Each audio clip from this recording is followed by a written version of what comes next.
Hello, friends. Today is the 10th of September, 2013, and we're beginning with Techniques of Integration Webinar Commentaries number 7, Esoteric Psychology 2, page 355. We've just finished talking about the stanza for the second ray. We've read through that, we've analyzed that, and read it again. And now we're going to consider some of the things the Tibetan has to say about this stanza for the second ray soul type integrating a personality of whatever ray type. In reference to this second ray, it is advisable to recollect that all the rays are but the subrays of the second ray of love wisdom. The great indigo ray, which is the major ray of our solar system at this time. Our solar system being manifested as a sun of necessity by the solar logos with his second ray soul, and we know that it is the responsibility of the soul vehicle, the causal body, the egoic lotus, pervaded by a suitable type, in this case of cosmic solar angel, to bring the solar system into manifestation, just as it is the responsibility of the egoic lotus causal body pervaded by the solar angel of man to bring the incarnation, a human incarnation, into manifestation. The one in the center, who is the point within the circle of manifestation, has three major qualities: life, or activity and form, love, and the power of abstraction. And notice here how the first aspect of divinity is called by this interesting name, the power of abstraction. So life is given a third aspect meaning, in this case, activity and form, the love aspect, and the first ray aspect, the power of abstraction. We are, in fact, always the one at the center. We can be considered to be the one with a lower state, in a lower state of identity, the lower ego, the personal self. We are then the one, but we are also the one and only, and thus the one with a capital O. And in an intermediate condition, we are the one who is the soul, who is the monad, which is an extension of the universal one. So love and the power of abstraction, love and will here related to the power of abstraction. And there are a few rays that have this power of abstraction associated with their name. The first ray, it is abstraction or death. The third ray, abstract mind, and the sixth ray, abstract idealism. Okay, it is these last two qualities of deity with which we are concerned in these formulas, because we are dealing largely with a merging which occurs within consciousness. And we are dealing also with the carrying out of the power of the higher will. That will seeks to integrate its mechanism increasingly with itself. So we are concerned with the last two of these, love and the power of abstraction, in these formulas and in connection with the second ray. The And the dualities of attraction and abstraction emerge, both latent and both capable of perfected activity in their own field. So there is a gradual emergence within the field of life or activity in form of the power of attraction and the power of abstraction. And these are actually opposites in a way. Abstraction leads to a kind of disintegration of form, and attraction leads to a coalescence of form. There comes ever the moment in the life of the aspirant when he begins to consider with wonder the significance of that familiar reaction of finding no satisfaction in the familiar things. This is particularly so, I think, of the second ray aspirant.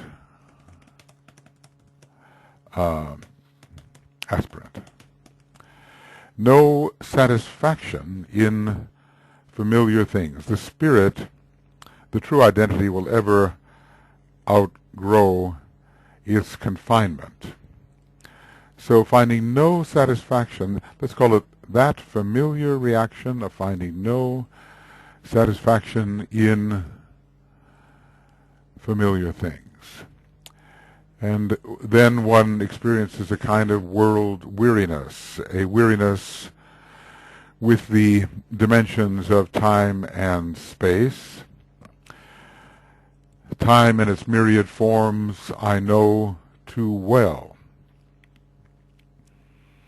The old life of desire for well-known forms of existence and expression ceases to attract his interest. Old longings come again, yet die. Old chains of glamour snap. The pull or attractive power of the one at the center, who is his true self, also fails, should we say, as yet. Space and its life I cannot know, and so I want it not. Time and its myriad forms I know too well. Pendant I hang betwixt the two, desiring neither. So this is a condition of suspension, of difficulty, of dis-ease, of wretchedness, of counter-pulls and counter-repulsions. And indeed, the aspirant is suspended between the two. So the one at the center is not yet, at first, the familiar call, a familiar call. There is always an invocation going forth from the one at the center, but it fails to evoke the desired response, desired from above, in the aspirant. The aspirant is left unsatisfied and with a deepening sense of futility and emptiness, we might say a sense of meaninglessness, pendant upon the periphery of the divine ring pass not, neither attached to the ring pass not, nor gravitating strongly towards the center, which for him is the unknown, and which fails to be as attractive as it will be later. Pendant upon the periphery of the divine ring pass not, which he himself has established. This is the boundaries of his field of consciousness. It is at this point and in this situation that he must reflect upon and use this formula. So, dissatisfaction precedes the use of these formulas, and yet there is no true association with the invocative center of the life. So these formulas can be effectively used in this suspended state. One is withdrawing with dissatisfaction from the familiar and well-known, and one has not yet succeeded in reaching, establishing rapport with, and identifying with one's own center. But the formulas, let us say, guide one to the center, guide one to one's own center. DK approaches each one of these ray formulas in a different way, and his interpretations of them are all a little bit distinct. There are points in common, yes, but we will see that the method of aligning, of reaching crisis, the revelation of light, and the revelation later of the plan, they're all a little different in each case. So these will be the people with whom we come in contact, remembering that the term people can even be used in relation to the monad. So it is not a term that confines us merely to the personality. It can be used in relation to the soul, and as I say in the examples given in the book, in relation to the fifth ray monad, for instance. Persons or people who have the fifth ray for their monadic ray. The question might here be interjected, what should now be the procedure and right use? Right use, presumably, of the formulas. I think we may have to work this out for ourselves. If we really ponder these formulas and try to relate them to the happenings in our own life of aspiration and discipleship, we may find the way of using them properly.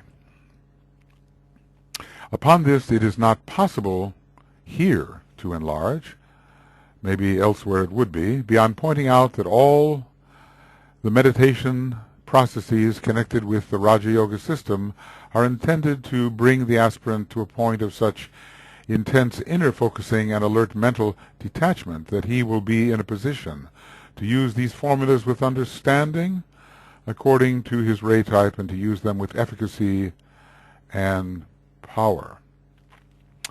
So let's just say that pursuing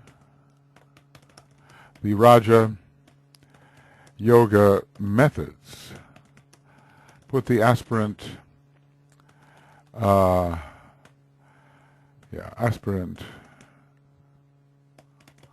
in the position to use these formulas properly. And many of us have practiced, not to completion of course, but have practiced the Raja Yoga methods. Intense inner focusing and alert mental detachment. These are the results of the Raja Yoga method, or some of the results, and alert mental detachment so we can observe the processes of the personality as if we were not those processes. The Raja Yoga idea, I have the vehicle, but I am not that vehicle. So DK is not going to tell us exactly what we must do in order to use these formulas in a proper way. It has to appeal to our intuition, the proper use. Line by line, phrase by phrase, indication by indication, and look for the parallel in your own life, the parallel as it is shaping up or promises to shape up. His meditation has produced the needed alignment. Okay, so in this case, meditation, which is a strong tendency of the pondering second ray type, produces alignment. And I'm wondering, as we go back to the Ray 1 process here. I wonder if we find that here. Here's the ray 1.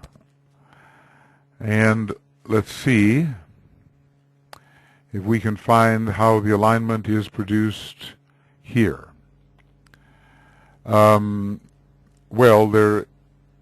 It discusses the point of crisis which follows the alignment. All we see here is that the first ray of the soul has created an integrated personality. The exact method of alignment, I don't think, is given, but perhaps it is one pointed action.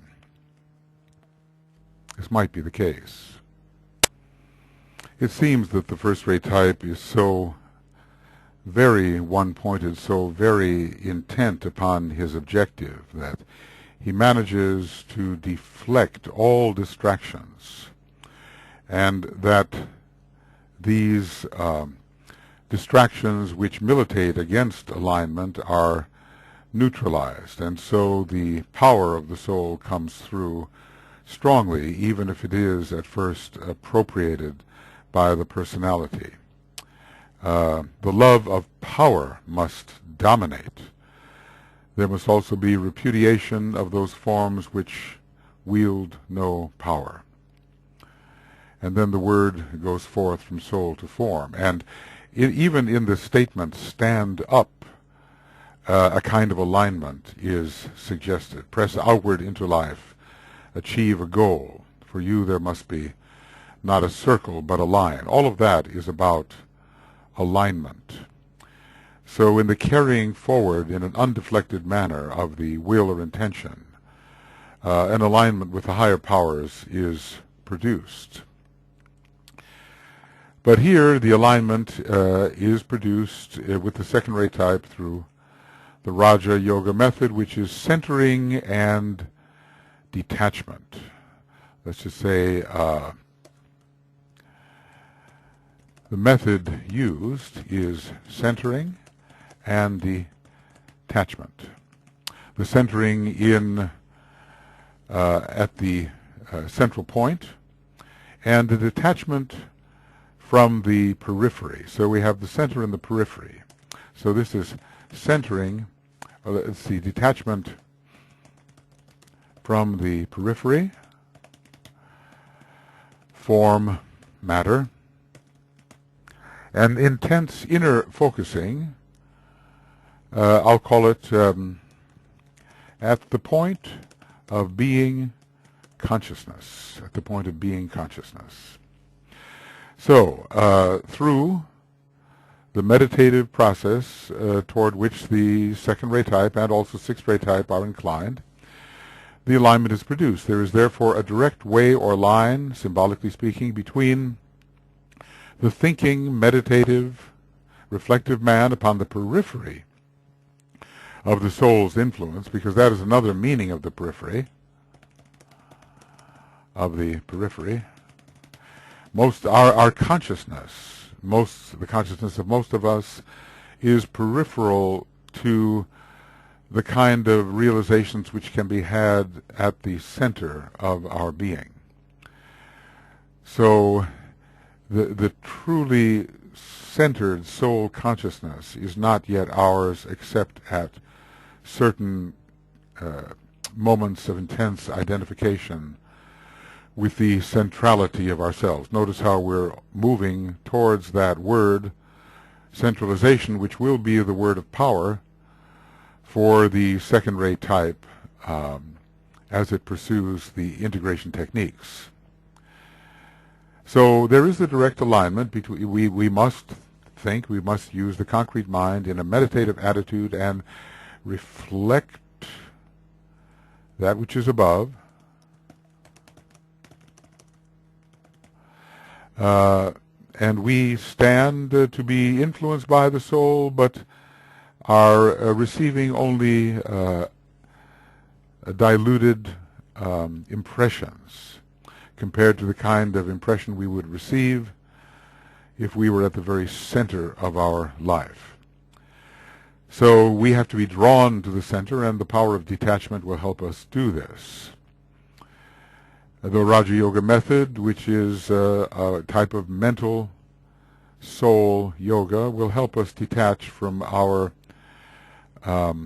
engagement with a less intense form of soul consciousness, a diluted form of consciousness, and bring us to an intense realization at the center of our life. Therefore, there is therefore a direct line, a direct way or line, speaking symbolically, between the thinking, meditative, reflective man upon the periphery of the soul's influence, that's where we usually are, and the soul itself, the one who is at the center. And that one who is at the center is the ultimate one eventually. But at first, we will call the soul the one in this context. And of course, when there is true soul consciousness, the unity is realized, and the one who pervades this unity is sensed. The crisis of evocation, that is, seems that this is what he is always calling it, a crisis of evocation, in other words, the crisis which occurs when the soul is evoked through alignment, succeeds once this line of contact, this antaskarana, and let's call it antakarana, this initial antakarana, sometimes the older term is antaskarana, he seems to use that maybe more in the treatise on cosmic fire, and later he tends to call it the antakarana. It's the same, and there are different phases of it. For instance, if we go here and we find fellowship, all right, this should be coming up.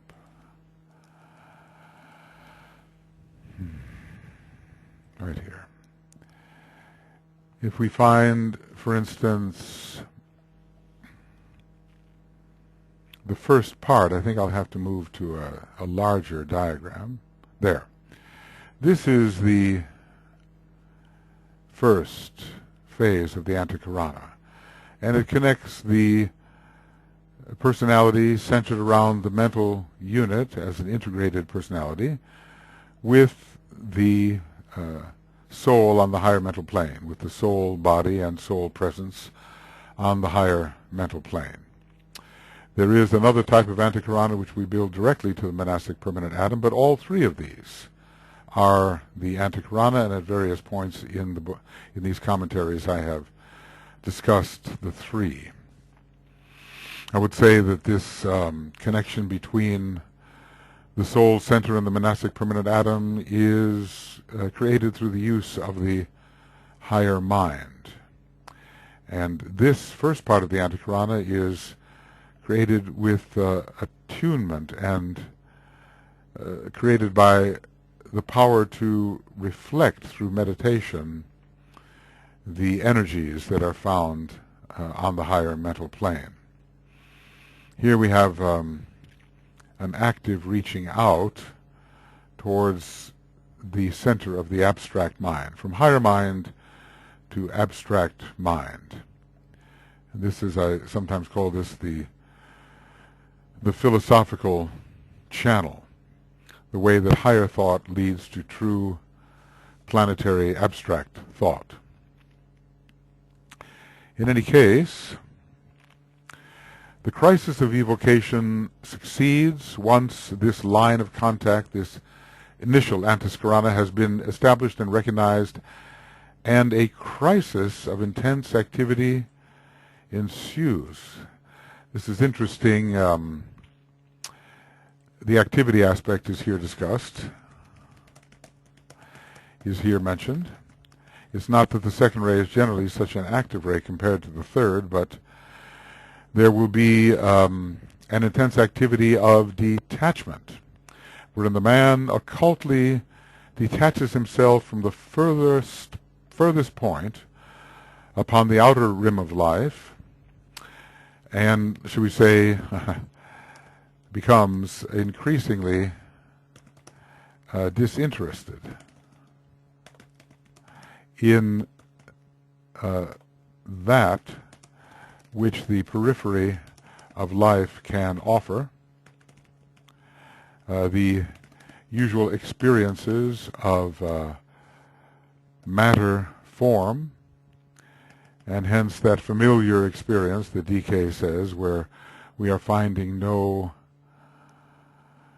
real satisfaction with familiar things. The familiar reaction of finding no satisfaction with familiar things, and this will be followed by alignment and a crisis of rapid detachment from these familiar things.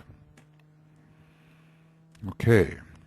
And he sweeps with purpose towards the central point. Well, all points are but one central point eventually, but let us say that he's finding his soul point. The finding of the central point of being consciousness, the point, we'll call it point of soul. And thus speaks the old commentary, which is so oft quoted in these pages. So he succeeds in evoking the soul, and the experience of the soul confirms his lack of interest in familiar experience. So the experience of the soul confirms and reinforces his lack of interest in normal, familiar experiences within the three lower worlds. And there is a rapid detachment and movement towards the center.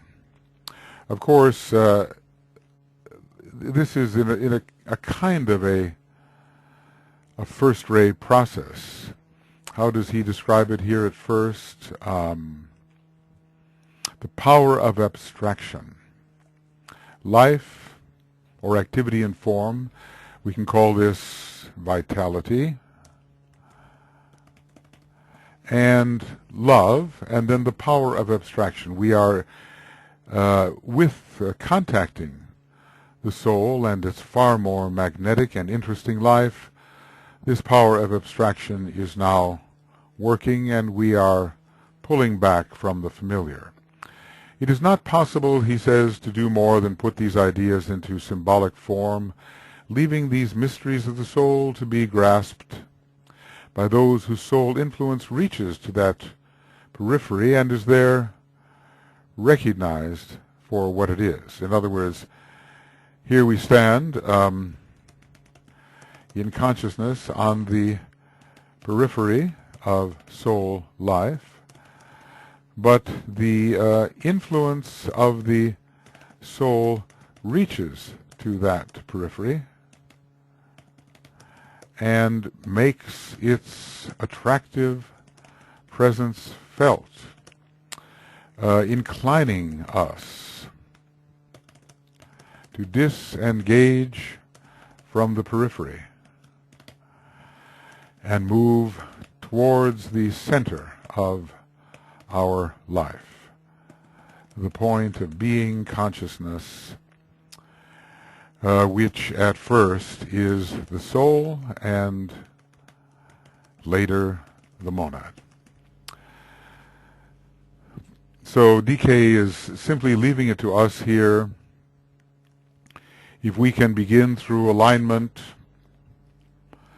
to feel something of the nature of the soul as it will be felt at the central point, if something of that experience, that quality, that energy reaches us as we stand upon the periphery of the soul's experience, which is the personal experience, then we will feel such a magnetism towards the center of our life that we will hasten to disengage from our outer preoccupations on the periphery of life.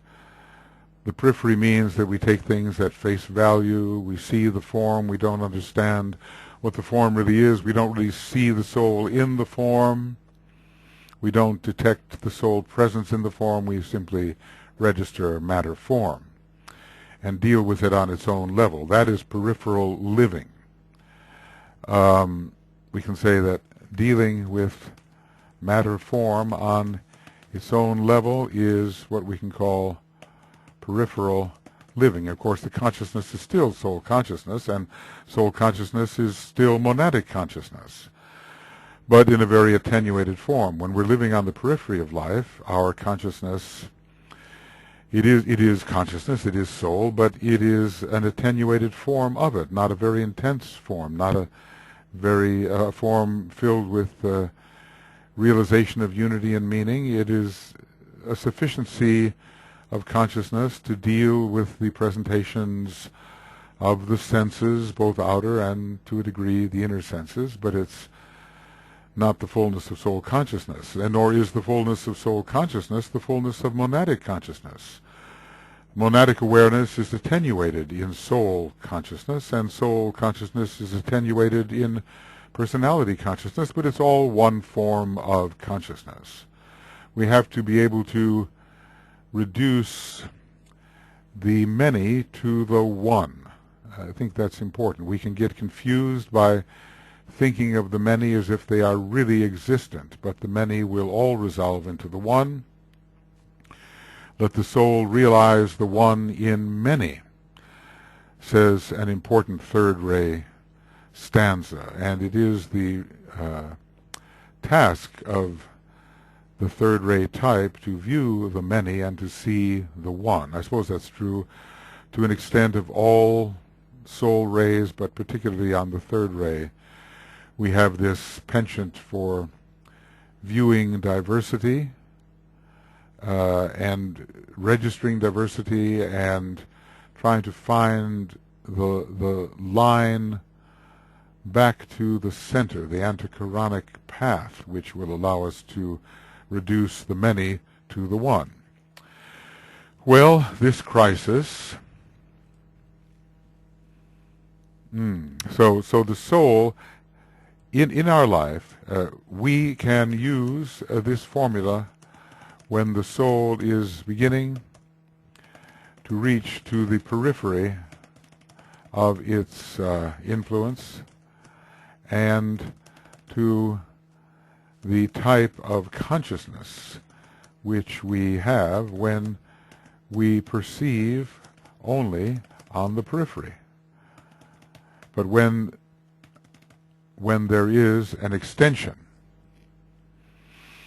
of the soul consciousness to our normal living, then, and we begin to say, what is this? What is this higher form of realization that's coming to me in my normal circumstances? Then we can begin to detach ourselves and become a consciousness in retraction on the way back to our more living center of consciousness, the soul, as we normally call it. This crisis usually persists for a long time, far longer one than is the case with the aspirant upon the first ray line of activity, because that first ray aspirant is attacked by the forces he has set in motion through his harshness and disrespect of others. So this crisis usually persists for a long time. It's always the case with the second ray. Detachments, let us say, persist for a far longer time for the second ray type than for the first ray type, who can rather quickly bring about, in a sudden move, detachments from his habitual actions. And if he is attacked and destroyed by the forces he has set in motion, the detachment comes very quickly. The detachment from those cruel, heartless, separative ways comes quickly through his defeat by the karmic forces he has set in motion. So far longer. How much longer? Maybe years longer. Maybe it's as if a whole period of life can be spent in this kind of detachment. However, when the second ray aspirant has understood and has availed himself of the opportunity and can see ahead, the line between himself and the center, then the light breaks in. So the light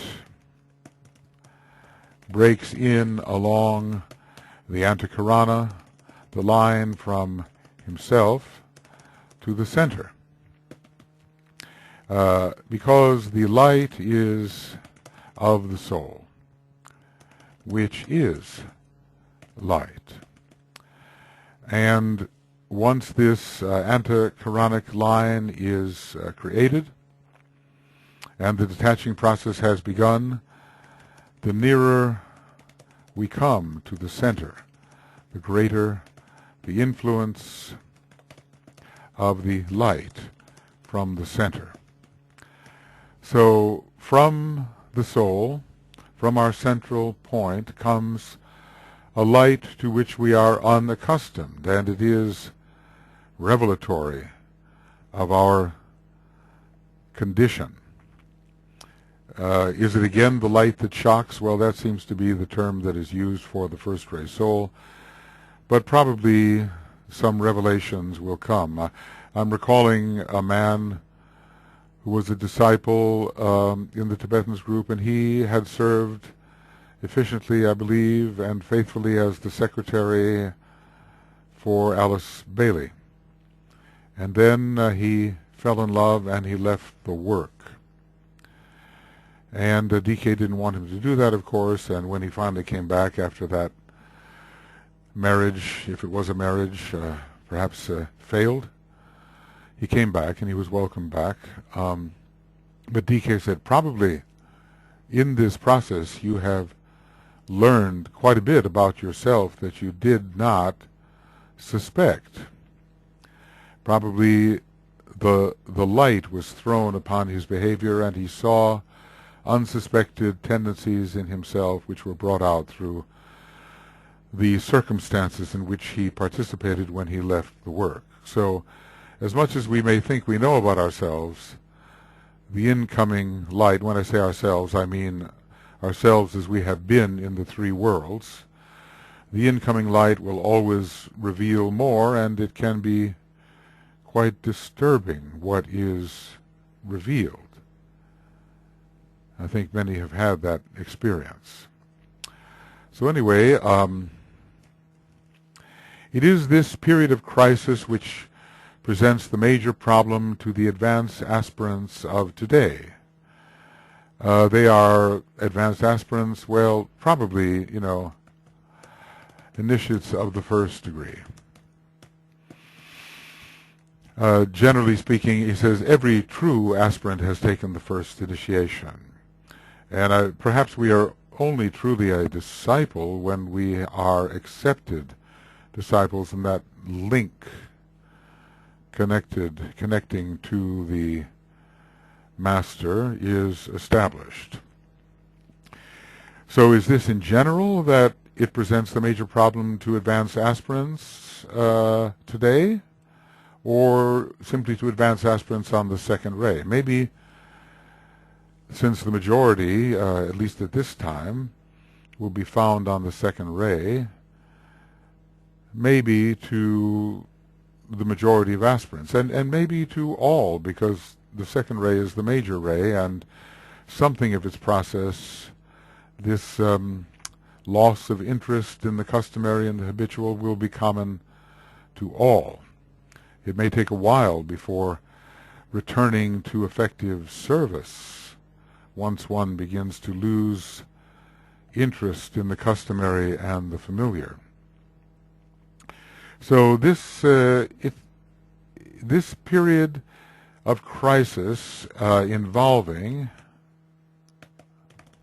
a rapid detachment from normal life, which is really, let's call it peripheral life, is presenting a major problem to those who have taken the first initiation, for which, by the way, the book Esoteric Psychology, the books Esoteric Psychology are written, and evokes consequently the concern of the psychiatrist and the psychologist. In other words, these people are not considered to be, and here's the term, well adjusted. It doesn't seem like a very glorious climax to the psychoanalytic process to become the well-adjusted human being. It's almost as if there is an unfavorable compromise being made here. We have to adjust to unrealities and make our peace with unrealities and compromise the possibility of the emergence from within ourselves of the reality. So, of course, the real process of transformation can be halted if we become too rapid, if we sell out too quickly and become too rapidly well adjusted. So people seeming to lose their interest in normal life are considered somehow maladjusted and not psychologically healthy, whereas this loss of interest may be an indication that they are heading towards a much more positive and healthy psycho-spiritual state. So instead of treating the difficulty as a sign of progress, which of course Roberto Saggioli and his psychosynthesis practitioners would do because they were rooted in the understanding of the soul, instead of treating the difficulty as a sign of progress and as indicating a relatively high point in the evolutionary scale and therefore a reason for the sense of encouragement, it is treated as a disease of the mind and of the personality. So we can imagine when going through a difficult process of detachment, the sense of encouragement would be useful and heartening when passing through this rapid detachment from the familiar and well known. But instead it is treated as a disease of the mind and of the personality, something to be cured, something to be stopped, something to be eliminated, something to be cured, stopped, eliminated. Instead of regarding the condition as one warranting explanation and understanding, but how many of the modern psychologists have this understanding, but of no real concern because it will end in something better, the attempt is made to arrest the difficulty by elimination and not by solution. And though the personality may be temporarily relieved of the disturbances caused by more direct contact with the center, the work of the soul is for that particular life arrested, and delay ensues, but with an inner sense of latent frustration and a malaise, which is the source of which is hard to detect. With this problem we will later deal, I suppose, when he deals with the diseases of the mystic. So far we have an alignment which is produced through meditation, through pondering, through reflection, through some inward turning. And then through the alignment comes a greater presence of the soul, of soul energy, which is very magnetic and is causing a crisis of detachment, because one is magnetized by this inner, this central energy, and a rapid movement away from the familiar. And as this movement begins, along that line of connection we call the antikarana, that centering or that setting of the sights upon the higher self or an inner center, light breaks forth along that magnetic line which connects the detaching man to something higher and more inward, towards which he is rapidly moving. Light reveals, and the stage of revelation now follows. Well, what does light reveal?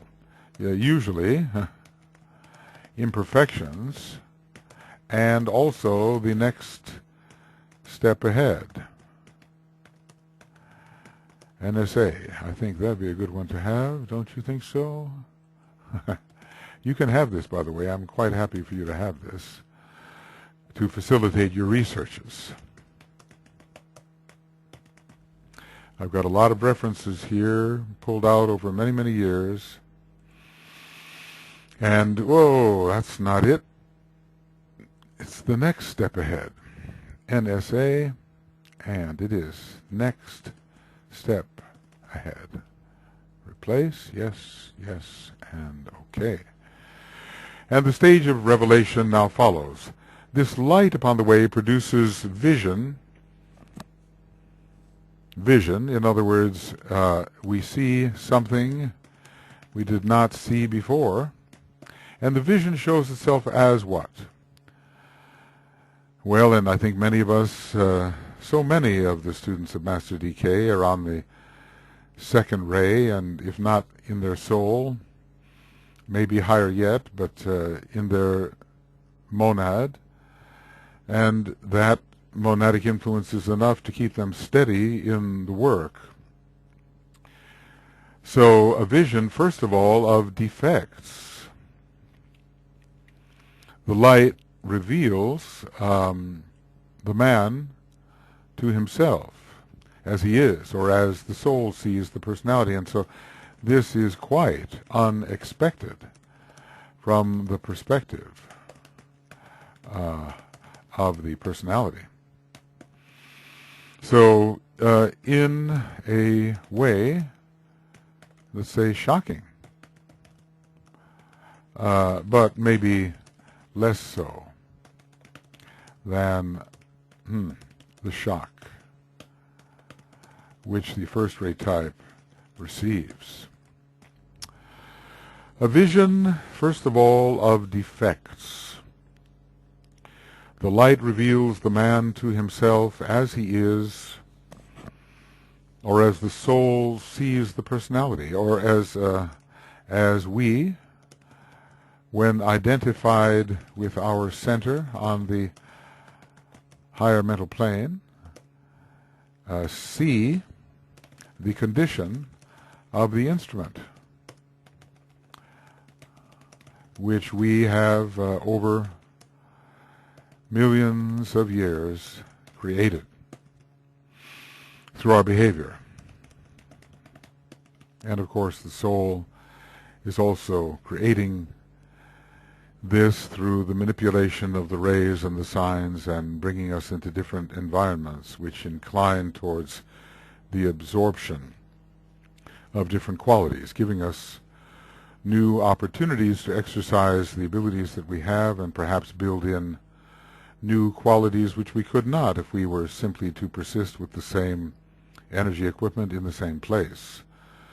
The soul rather moves us around into different fields of energy and into different racial and subracial types, and into different geographic locations characterized by different types of energy and magnetism, and we learn accordingly. So here's this vision of defect, and which one of us has not had this? We see what we exaggerate, what we minimize. We see the distortions and the blockages, the insufficiencies, the inadequacies, and especially for the second-rate types, who always tend to think of themselves as, quote, not good enough, as it goes. This can be quite a revelation. So that the light reveals, first of all, that vision, and then a vision of the next step ahead, which, when taken, indicates the procedure next to be followed. So lead kindly light, one step at a time. And the light does not reveal all steps ahead, but at least the next and necessary step ahead. And do we, in our present condition, understand what that step may be? Do we know? If we enter meditation, do we understand what it is the soul, or ourselves as the soul on the higher plane, would have us as personalities do? Or are we rather lost and not knowing quite what to do? Well, I would say at our particular stage of development, we should know that next step, because it brings some spiritual assurance with it, some sense of spiritual stability and spiritual security. And if we do not know that next step, we can enter into deep meditation until the line between ourselves on the outer periphery and ourselves at the center is strongly felt, and along that line the light will descend, giving us the vision, perhaps through our imagination, of what that next step may be. So I would strongly encourage all who are studying esotericism, the ageless wisdom, spiritual occultism, to be quite clear about what that next step must be and the kinds of choices required to follow that next step. And also a vision of those who are traveling the same way and moving forward. What was this from the moving forward with the traveling points of light towards that great center where the 1 point stands, towards that great center where the 1 point stands. And we've talked about that as being the, well, it is a number of things, but it can be the master of the ashram, it can be the head of the hierarchy, it can be the planetary logos himself. He really is, for our planet, the 1 point. Not yet is he the solar logos, but one day he will be the solar logos, and that is not the ultimate 1 point, obviously. So we recognize our brothers and sisters on the path. Recognition of our brothers and sisters on the path, and of those who really are our traveling companions, spiritually speaking. There are acquaintances and friends of a personality kind who are not really our traveling companions. They may be temporary associations to whom we can give something and from whom we can receive something, but they are not necessarily undergoing the same series of experiences that we are. And when we are moving forward with traveling companions, because our experiences are somewhat similar, we can share with each other how we handle those experiences and augment each for each the rapidity and efficiency of the progress.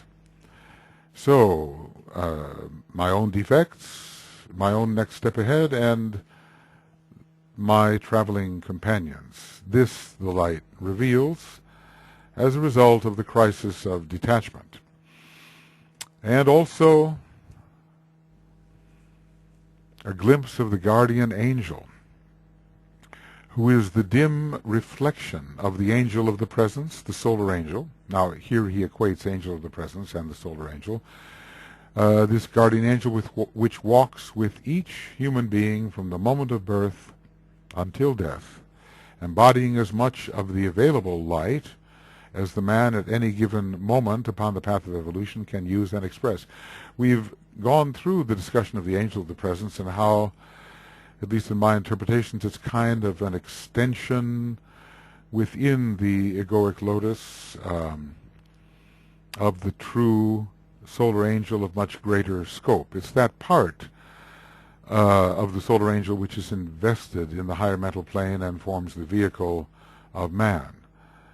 But the fleeting glimpse of this embodiment of a still higher angel guarding our dharma and karma, we might say. The guardian of our karma and dharma, at least assuring that we do not fall into circumstances which are completely unsuited for the fulfilling of that which is inwardly intended, either as repayment or as destiny. So the guardian angel is the guardian, in a sense, of destiny. Of destiny through fulfilled dharma and expiated karma. So here we have three angels together, and maybe something is told to us about their nature by the way they are described.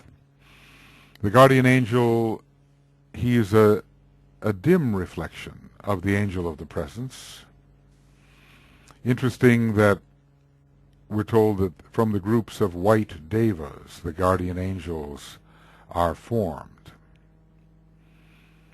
A dim reflection of the angel of the presence, the solar angel. The angel of the presence and the solar angel are considered here equivalent. Well, in a way they are, but it seems to me that the angel of the presence, who is the shadow of the monad, is in a way the egoic lotus itself, which wouldn't be formed except for the investment by the solar angel of a fragment or portion of itself in the matter of the higher mental plane. So the angel of the presence is a bit more like the structure of the human being on the higher mental plane, the kind of heart center of the monad, which is sustained by the presence of a portion of the solar angel within the egoic lotus. And that portion, I think, is or can be called the angel of the presence. There's so many different ways of framing these things and of stating them that it's hard to get an exact fix, an exact definition of these different factors, but I think some clarity is shaping up here. Anyway, the guardian angel is lesser, and coming, as we're told, coming from the ranks of the white devas, Master D.K. tells us. And this guardian angel is always available to us, protecting us from deviations in our dharma and ensuring that we experience the kind of karma that we must. So there is a guardian and a guide, and light reveals, let's just say, light reveals a quite intimate guardian and guide. We sometimes hear of instances in which people have been in car accidents that really should have been fatal, but they suddenly felt a presence during the climactic moment of the accident, which seemed to protect them, and sure enough they were protected. This is a guardian of the karma. Perhaps it was not their karma to experience such a thing, and it would have interfered with the expression of the Dharma. Who knows how these things work, but there is a supervising intelligence. And the light may reveal, because at our center it is found, at high and rare moments, a fleeting glimpse of the angel of the presence itself. The light reveals many things we are seeing. I hadn't remembered that there were so many revelations, but the angel, let's see, I'm going to bring this back. The angel of the presence within the causal body may also be revealed. Our egoic nature, our angel self, as it were, our angel self is revealed, but rarely, and only at the highest moments. Now, such a moment would be the ceremony of initiation.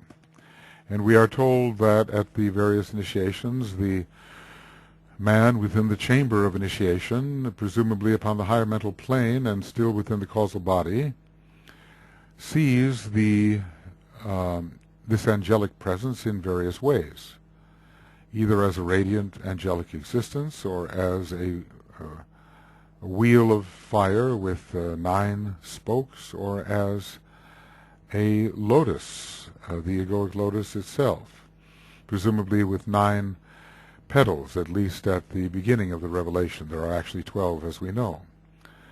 So this light can reveal a number of inner presences, which turn out to be, after all, higher parts of ourselves.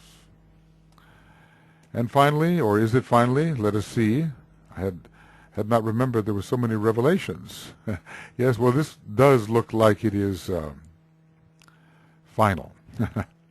At certain times, and when deemed necessary, a glimpse of the master of a man's ray group. So let's just say the master of the ashram towards which the disciple is tending. Now, let's say that there are a great number of second-ray souls. We're dealing with second-ray souls here, and the master KH will be the one who is the master of that entire ray group. Let's see, Master KH is the master who presides over the entire ray group, with other masters presiding over certain divisions, sub-ashramic divisions within this ray group, or participating in one of the ashrams. So occasionally the glimpse, the fleeting sight of a presiding master presiding over the entire ray group, or perhaps of the master presiding over the particular subgroup in which one finds oneself, may be revealed. All these visions,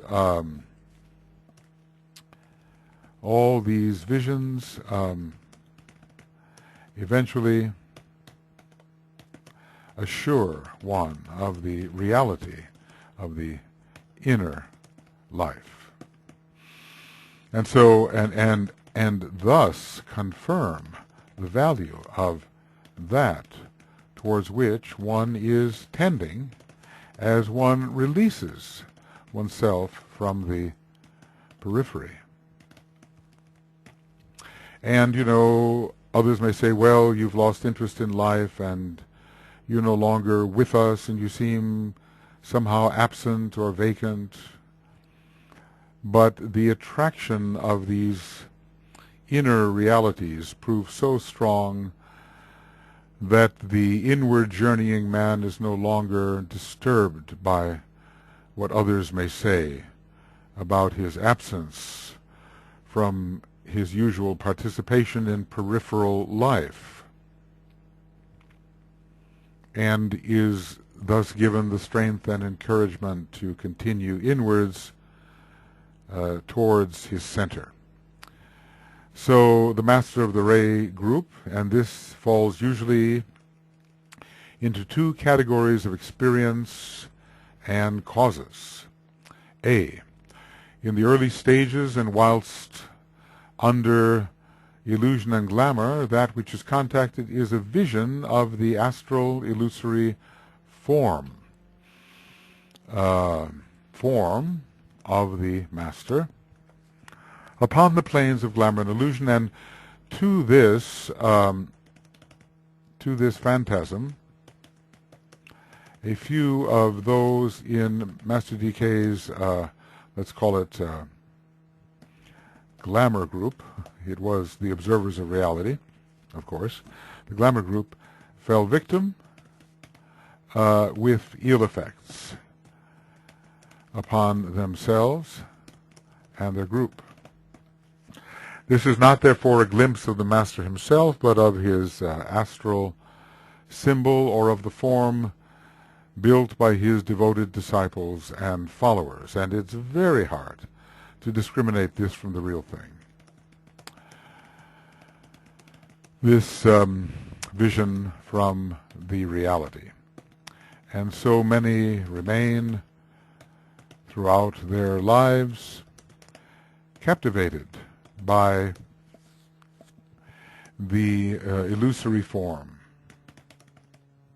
and not en rapport with the reality. But still, it is a sign that there is a tendency towards success. This falls usually into two categories of experiences and causes. A vision of an astral illusory form which the devotees of the particular master have built up. And also then, later, the master himself is contacted. And this can take place when the disciple, and we have to note, and not the aspirant, has effected the needed integrations of the threefold nature, and the alignment is really from the soul into vehicles which have been mostly purified of glamour and illusion. The master himself is contacted. And sometimes when people see a thought form of the master, they become very excited as if they have now seen the real thing. Well, it is attuned to the real thing, as long as one is not misled by the occasional words, as DK said it, of mediocre cheer and of flattery, which come from such thought forms built by idealistic aspirants, forms that perform according to the wishes of those who build them. It's not the real thing at all, but at least it is loosely attuned to the reality of the master, if one can see through the deceiving forces associated with it. And then the master himself. If we do the necessary work and clear our vehicles of the effects of the veils of Maya and the habitual glamours and our very present mental illusions, misinterpretations, fragmentations. If we do that kind of work and are fully in the expression of our service, we may in fact see the real master. Now, this is the light breaking in, revealing at different stages of its intensity, depending on how close the retracting disciple has come to his center, revealing ever more accurate visions of reality. Now, I know that I'm over the mark, but I'm going to persist for the sake of keeping this section a little bit together, if I possibly can, rather than simply breaking it. It is at this moment of integration as the result of revelation. Integration as a result of revelation, and this is the revelation of the light, or of that which the light reveals, maybe not yet the stage of revelation as it's in the ACLRI formula, that there comes the fusion of the personality ray with the egoic ray. Now, this is interesting because it shows us that we cannot make cut and dried compartments of the techniques of integration and the techniques of fusion. It seems as if some developments of the techniques of fusion, techniques of fusion are being referenced, because this fusion of personality ray and egoic ray is a very high point in the integration process. Such a high point in the process of integration that it could be called an aspect of the process of fusion. So, you know, when we tend to compartmentalize in our mind and create these segments which are as if totally distinct from each other, Master DK comes in and starts to create an overlapping perspective. So the real fusion of rays is the result of the fusion process, but I really think in a way the technique of fusion is really an extension of the integration process, shifting more and more into the realm of consciousness. So it is at this moment of integration, as a result of revelation in the light, of the light, or in the light, of the light and in the light, that the fusion of these rays occurs. He'll discuss that, and perhaps for some of us, we can already feel this energy of fusion, that we don't have, as it were, standalone rays, as when they were fighting with each other.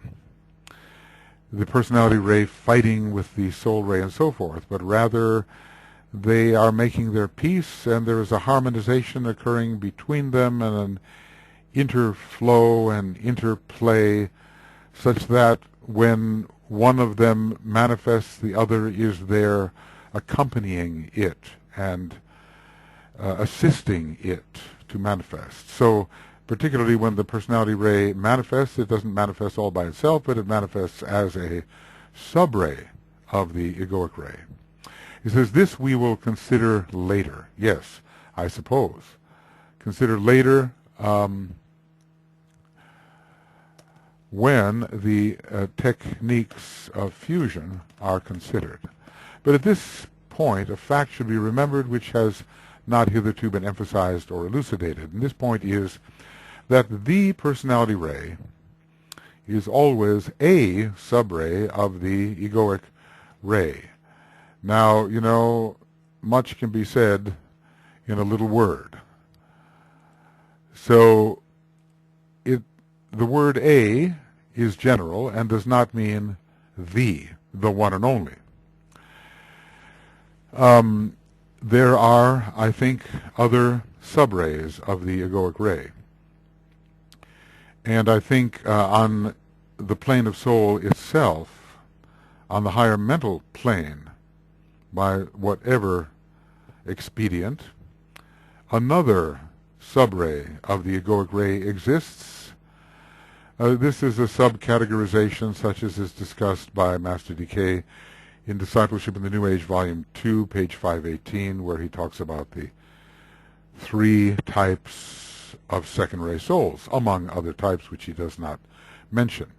And those types are not personality subtypes, but are egoic subtypes, as far as I can understand. It is a subtyping which is occurring on the plane of higher mind itself. And we can always say that the egoic ray is a subray of the monadic ray, but not the subray of the monadic ray, because I think on the plane of the monad itself, another type of subray exists,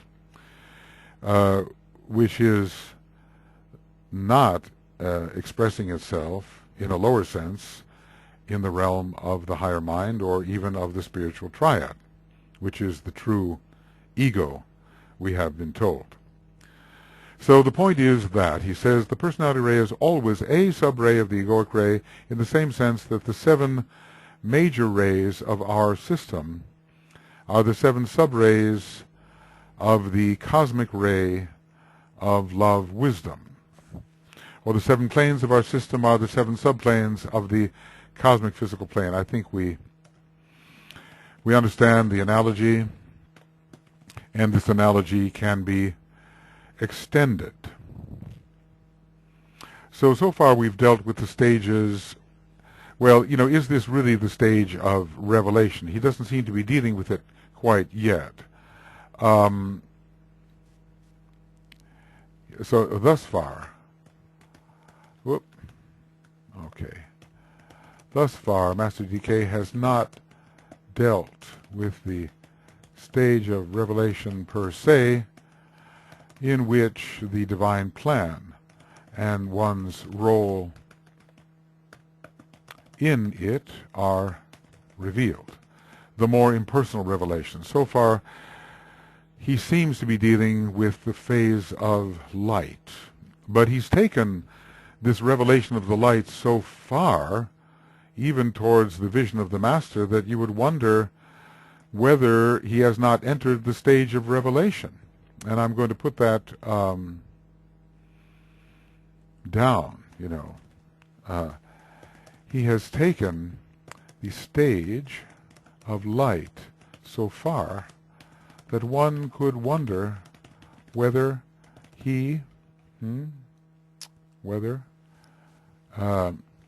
has not entered the stage of revelation, because by the time we're seeing the Master, perhaps it has been revealed to us something of what the divine plan is and what our role in it may be.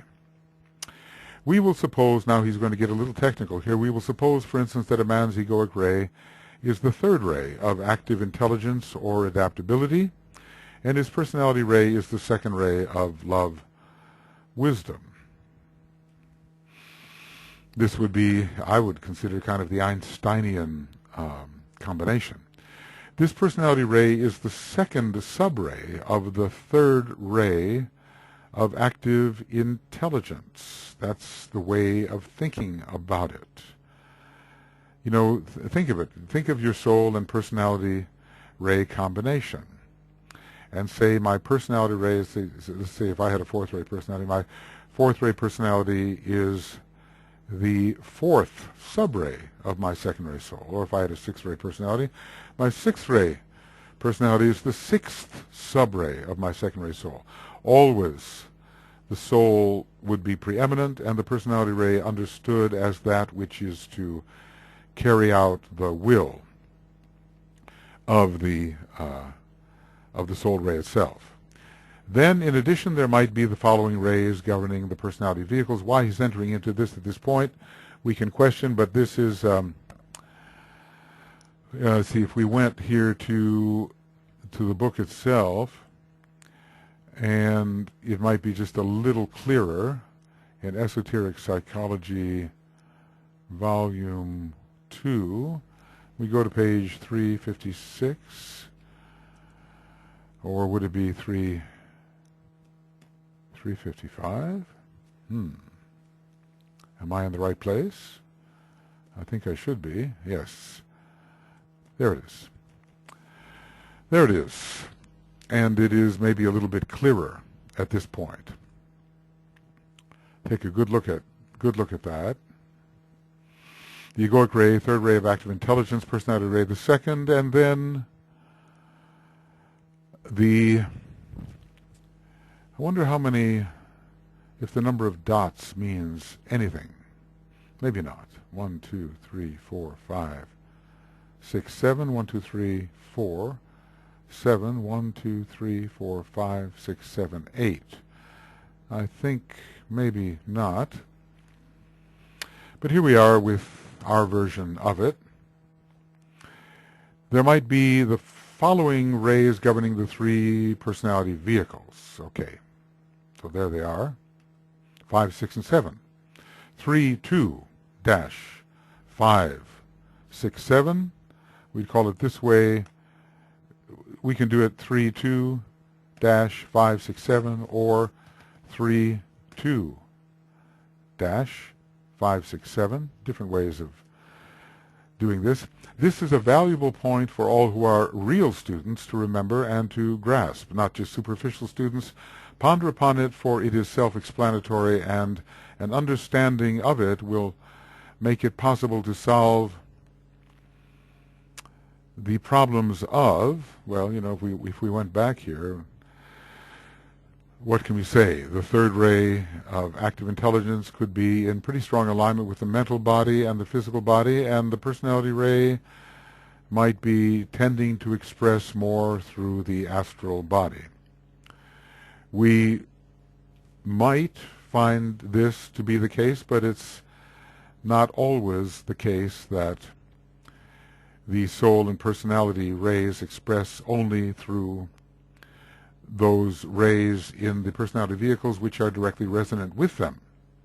It's not always the case. In Dyna 2, well, actually it's in Dyna 1 mostly, and maybe a little in Dyna 2, DK tells us about the particular vehicles in which or through which the soul of the individual expresses a particular personality vehicle, and a particular personality vehicle through which the personality ray expresses.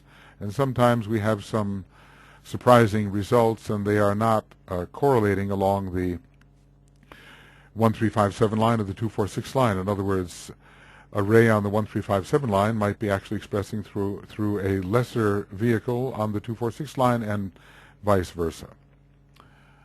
So if we ponder on this setup, which is self-explanatory, and an understanding of it will make possible to solve the problems of what? Well, alignment, you know, the normal ray tendencies towards expression along distinctive lines of energy. In what we're given here, the only place of similarity for the second-ray personality is the sixth-ray astral body. But as I say, it's not always so, but let's say he's trying to tell us something of this nature. The lines of least resistance, yes, according to the two lines of energy, 1, 3, 5, 7, and those are equal marks. 1, 3, 5, 7. Or 2, 4, 6. The processes of substitution. Well, what can he mean by that? You know, how to, in general, how to substitute a higher energy for a lower. Sometimes we talk about etheric substitution, whereby the energies of the higher ethers replace the energies of the lower ethers. We might have a special connection in that sense, let us say, between the Buddhic plane and the fourth or lowest ether, or between the atmic plane and the superetheric level, between the monadic plane and the subatomic level, and between the logoic plane, the highest of the cosmic ethers, and the atomic level. The alchemy of transmutation. I think this is not easy to solve these particular problems. The alchemy of transmutation, how we elevate the vibratory quality of any vehicle and transmute it into something still higher and in accord with a higher source of energy. What is the use of transmutation anyway? It's to raise the quality of a vehicle so that it is in resonant attunement with a higher source which otherwise could not reach it unless the transmutation had occurred, otherwise could not effectively affect it. And solving the problems as well as, or in relation to, the fields of service, avocation, and vocation. So, outer expression of energy in a contributory manner. Avocation, we might say, our secondary preference for activity in the world,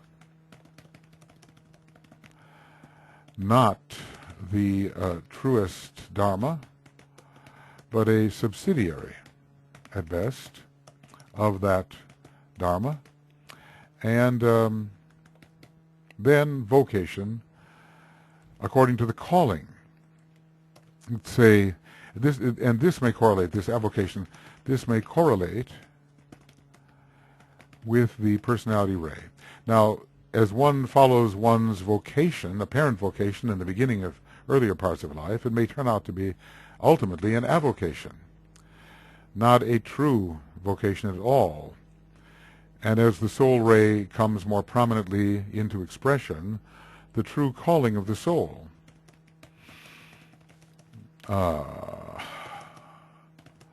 may result. And vocation comes from the soul and not from the personality, which is secondary. Of course, the world may ask you to do that which your personality fits you to do. You may, by personality inclination, be able to do something quite well. It may not be the true calling of your soul, and it is this calling of the soul, as it is heard by the man in the midst of pursuing his avocation, that may cause the disturbance of a midlife crisis. In other words, the world can look at your avocation and think of it as your vocation. Then when you go on to your true vocation, they say, well, why did you quit your true vocation and go into something so insubstantial, so disconnected with the world? Well, these transferences from off the personality emphasis onto the soul emphasis are frequently accompanied by crisis. DK deals with this in page 335, I believe, of this book, Esoteric Psychology 2, occurring before we began this particular section. So these are the problems which are perhaps to be solved by being able to interpret a chart of this nature. The problem of alignment, how to achieve it, and when it is difficult to achieve according to discrepant ray lines of energy, or because discrepant ray lines of energy are involved. Lines of least resistance, according to the two major lines of energy. The process of substituting the higher for the lower, so that every lower expression really becomes a sub-expression of a higher expression. The alchemy of changing the vibratory quality of the matter within the lower three vehicles and elevating it so it can be resonant with the higher sources. This is transmutation. And it will reveal perhaps the fields of service. You can serve on your avocational line, but you will get far greater, deeper soul satisfaction by serving on your vocational line. The lack of balance will also emerge if the chart is studied, and man can then arrive at an understanding of what he has to do. He has to build in what is missing.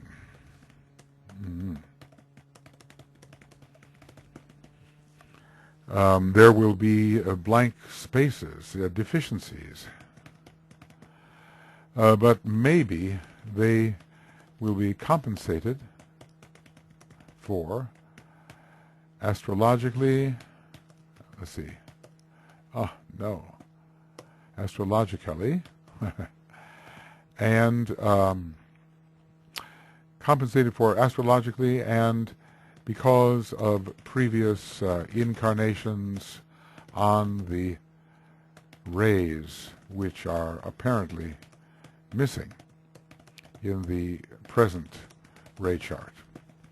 So, I'm remembering that DK talked to two men. They both had the same ray chart, 21213.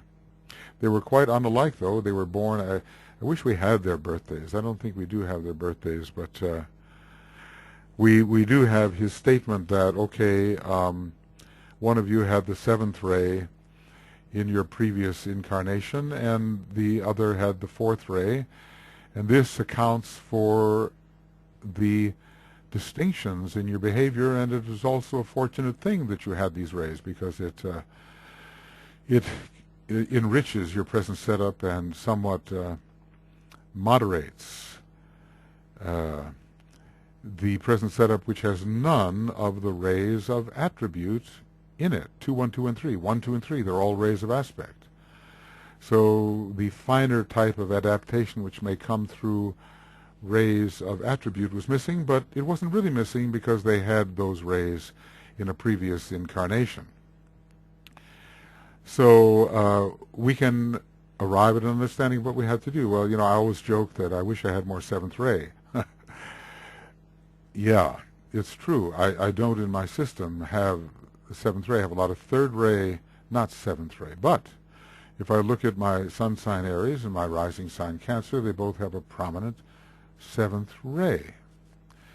And it strikes me, when I'm doing some of the stage work that I've done in my life, that I'm very ordered about it. It seems that I inherit a tendency towards the seventh ray from a previous incarnation where I'm involved in the staging of masks and operas and other stage pieces. It's very selective, the use of the seventh ray. It doesn't really gravitate or express to and express itself in all phases of my own life, but it is a selective appropriation from the past.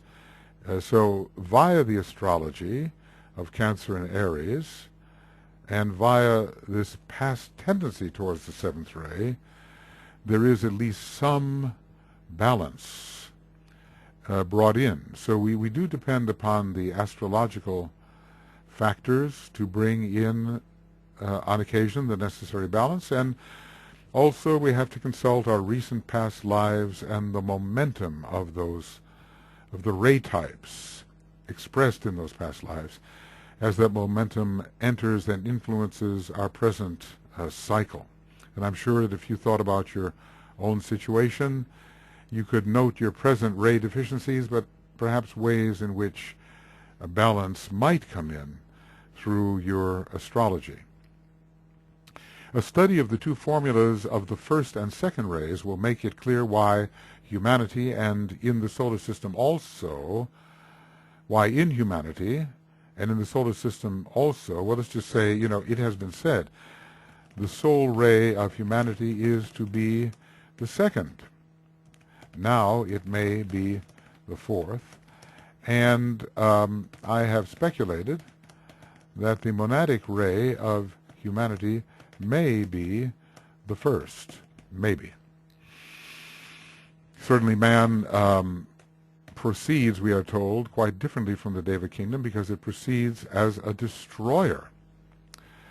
And that is interesting, proceeding as a destroyer.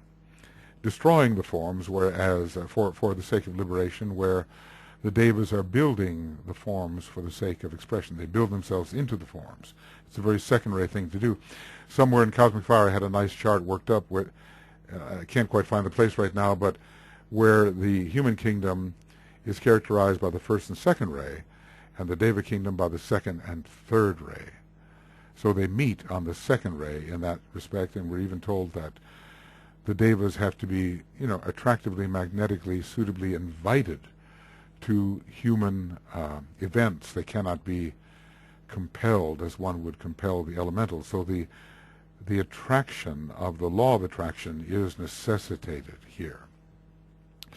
So study of the two formulas with the first and second rays will make it clear why in humanity and in the solar system these two major rays are always so closely associated, we would say, as they are in present-day occult groups, and why all esoteric schools throughout the world are preeminently or predominantly expressions of these two rays.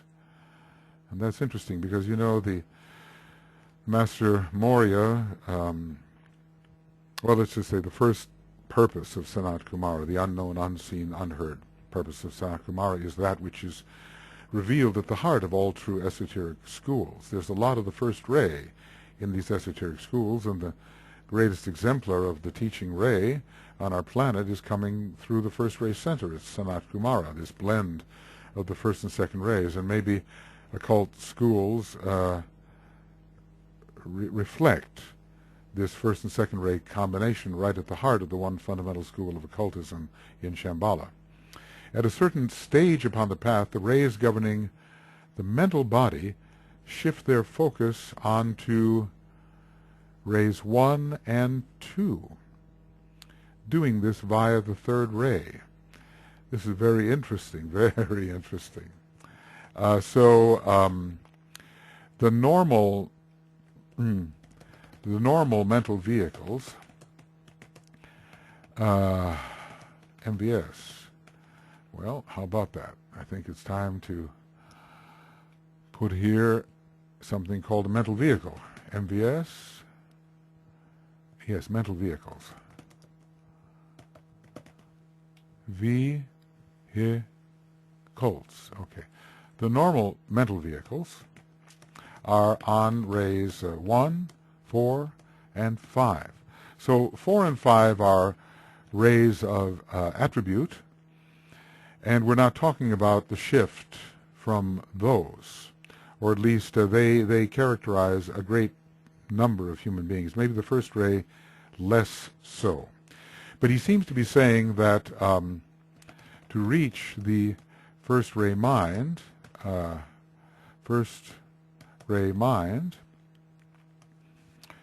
we travel via the third ray. But this is a little contradictory in my view, because the first ray mind is one of the normal rays and can be possessed by people who are not yet on the path. He describes the function of these mental elementals characterized by their rays. So those who are not on the path yet can have the first, fourth, or fifth ray mind, but only those who are on the path can have the third ray or second ray mind. So we cannot say that the shift to the first ray mind is always done via the third ray. Because you'd have to, you can have the first ray before you can have the third ray. And therefore you were given the first ray as part of the choice by the solar angel, let us say, before it was possible to have a third ray mind. But anyway, there is a certain stage of the path whereby there's going to be a first or second ray mind. There were a couple, three instances of the second ray mind in the Tibetans' groups, it never seemed to be an entirely successful mind, at least the way the people appeared to be using it. DK was always telling them, well, look, you're too much into detail, or you lack precision, or you're too kind due to your mind, but not really so. Those were the kinds of things that were said. Maybe there were other areas of success in these mental rays. So at a certain stage upon the path, all the rays governing the mental body shift their focus onto 1 and 2. Let's just say that the highly developed type, maybe the most highly developed type, will have the first or second ray mind reached via, apparently, the third ray mind. Third ray mind. No. Third ray mind. I'll have to go in there and find some abbreviations. Doing this via the third ray, I take an interest in this because I think I've had a lot of the third ray in the mental vehicle in my own life.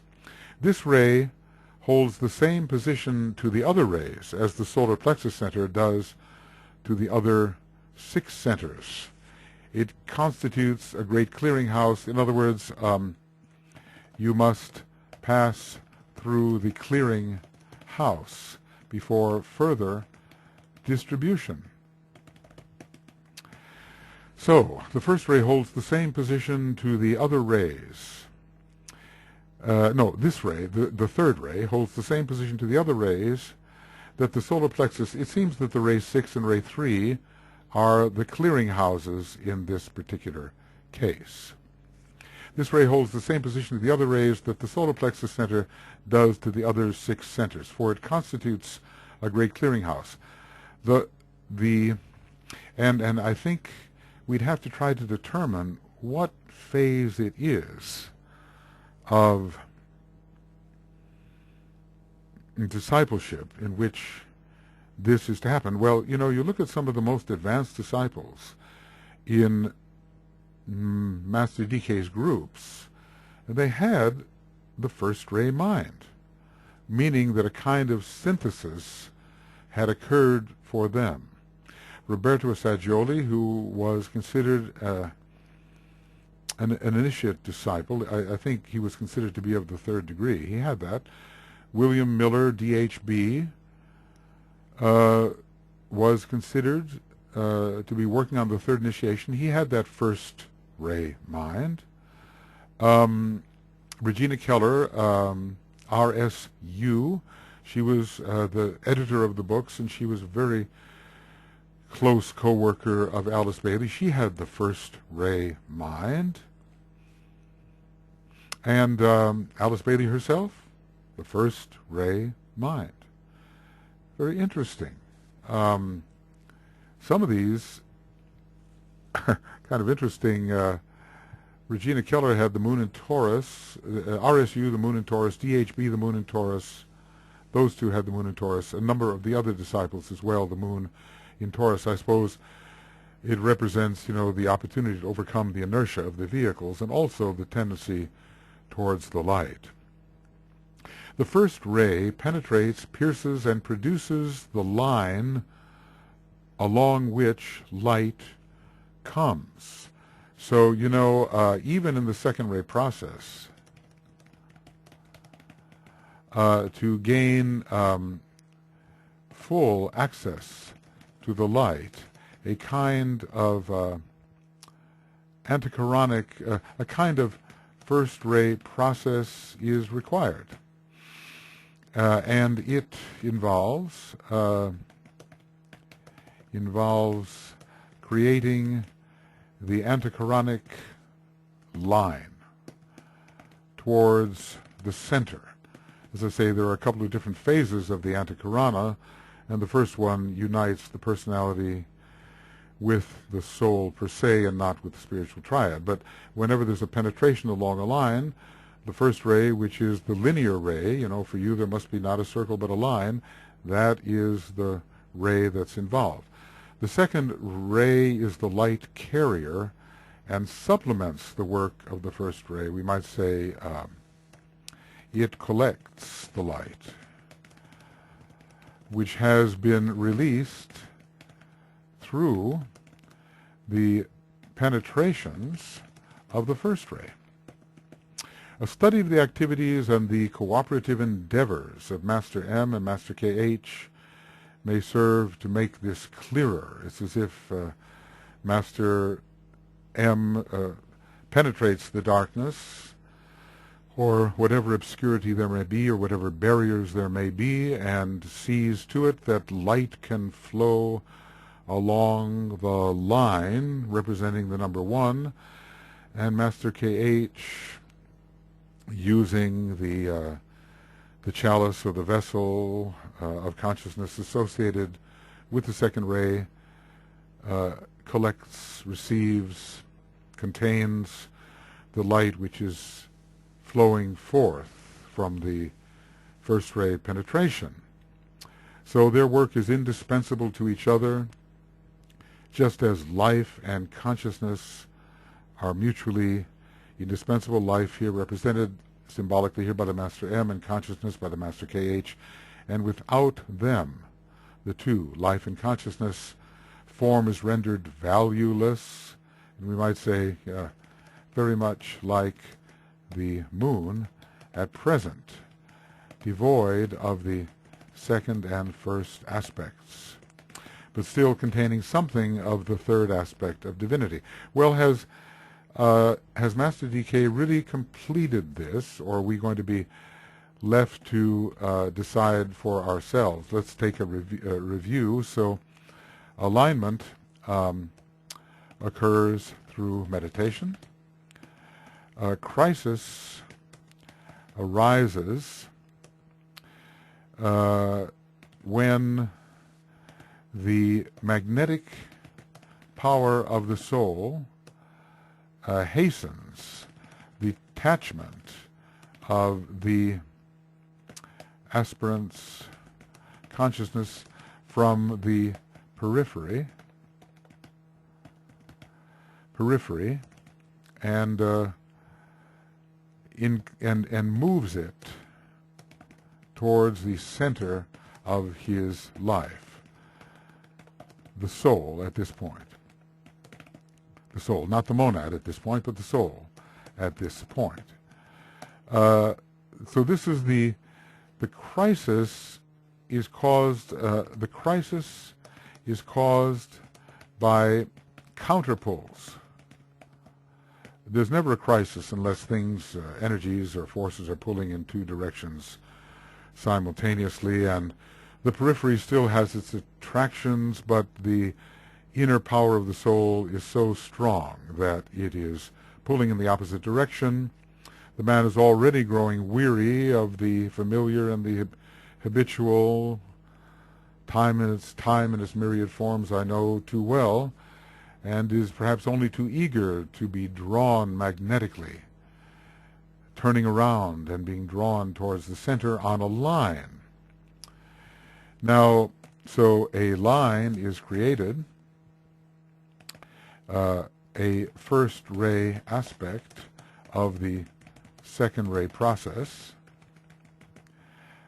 and along this line, which is an antichironic line, a piercing occurs, a piercing of an area which had remained, which had been opaque and veiled.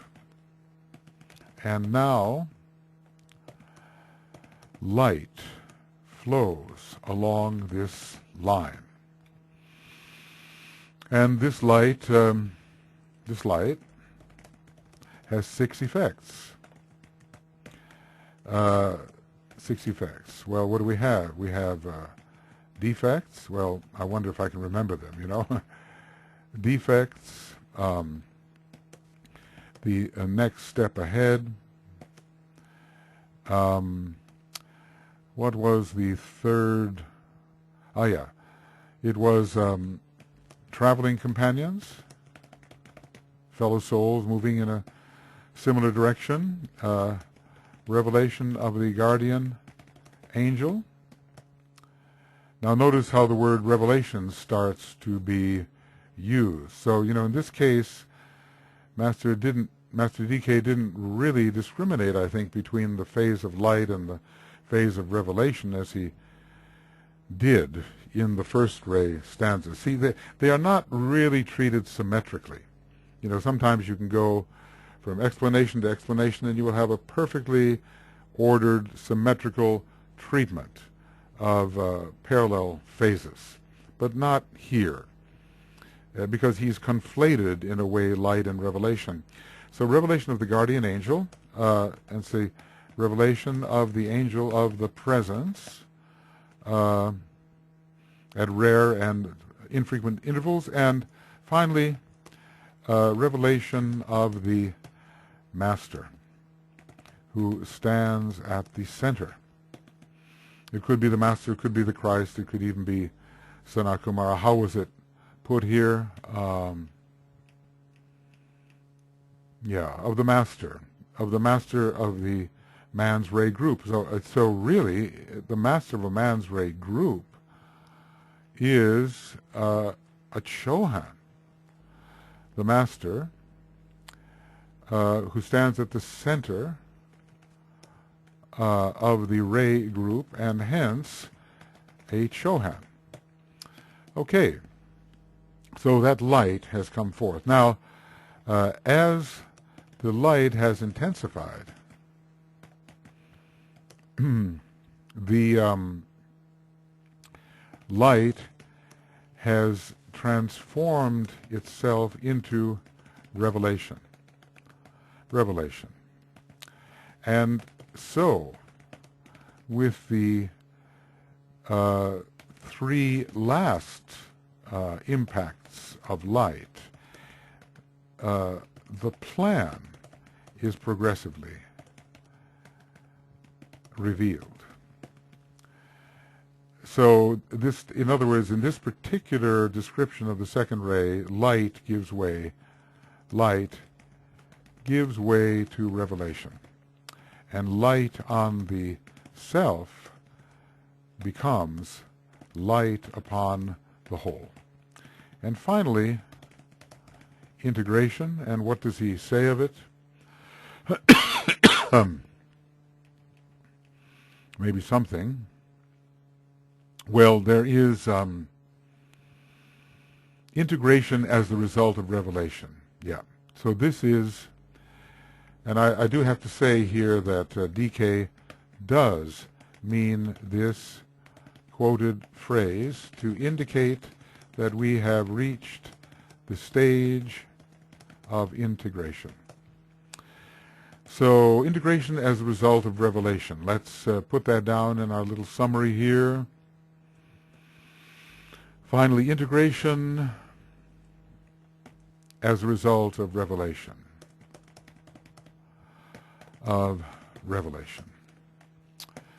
So the merging of the soul ray and personality ray indicate the merging of the two energy systems of the soul and of the personality. So that is pretty much the summary. We have to be very cautious because DK is subtle. He doesn't just speak to the concrete mind. He has this fluidity in his mind which allows one thing to flow into another, and we have to be discerning. We have to detect when the transition has occurred. He didn't announce, this is the stage of revelation, this is the stage of integration. We had to detect that there was a movement from one to the other. So when the soul ray and personality ray actually merge, it is a merging of the two energy systems of the soul and personality, and this also indicates that the consciousness of the two will be fusing and we have entered in the later stages of the technique of integration, the technique of fusion. So, the concrete mind likes to divide things up so that everything can be perfectly clear and distinct from everything else. And then comes the distressing realization that things are hopelessly interrelated and overlapping, and that, for the sake of the mind, we can try to lay down boundaries between one thing and another, but it's all a flow. I'm reminded that Einstein said something to this effect, that when you go out in space, and of course, I'm not sure what cameras had been in space, but maybe photographs from airplanes, whatever, and you look down at the world, you don't see what you see on a map. You don't see one country divided from another by clear lines. This is Egypt. This is Libya. This is Israel. This is Syria. This is Iraq. You don't see the demarcations. The mind of man has done that, has superimposed distinction upon continuity. So when dealing with this flow of the ACLRI process, alignment, crisis, light, revelation, integration, one is going to flow into the next, and there will be overlaps all the way. And we have to be discerning enough to get the general idea of how one flows into the other. This is very important in our studies. Well, we're about to begin with with ray 3, and I've done the unthinkable thing here. I've made a 2-hour program. Oh, maybe my colleague and editor, Brett, is going to scold me for this one. But it seems to be a compromise. And if you have the patience to download this, it may be useful in terms of continuity of the study. But how I will end this particular section is with the great invocation. And we'll sound first the note G, which we've been using as the second ray note. A second ray note again. A, not necessarily just the.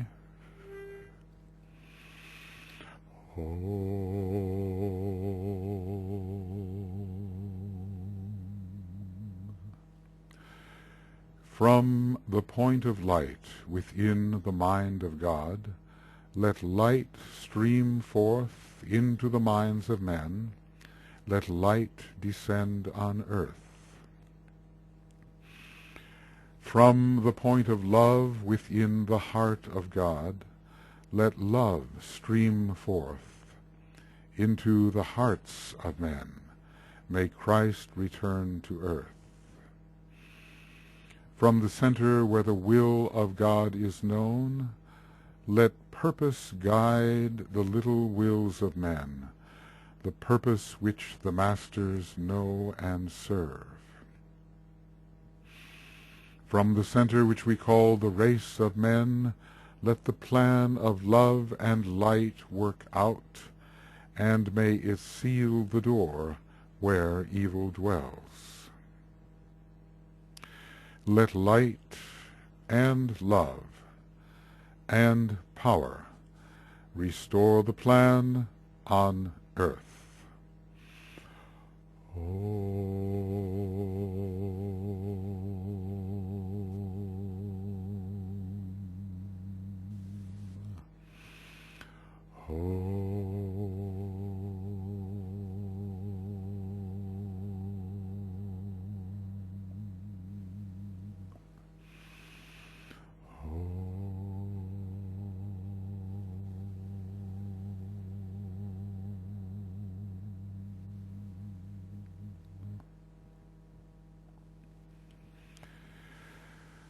So then, friends, this will be the end. Excuse me. This is the end. end of Techniques of Integration Webinar Commentaries number 7, EP 2, page something, page 359, and beginning of Techniques of Integration Webinar Commentaries number 8, EP2, page, well, really, we're beginning on page 360. And this has been, for better or for worse, a 2-hour program.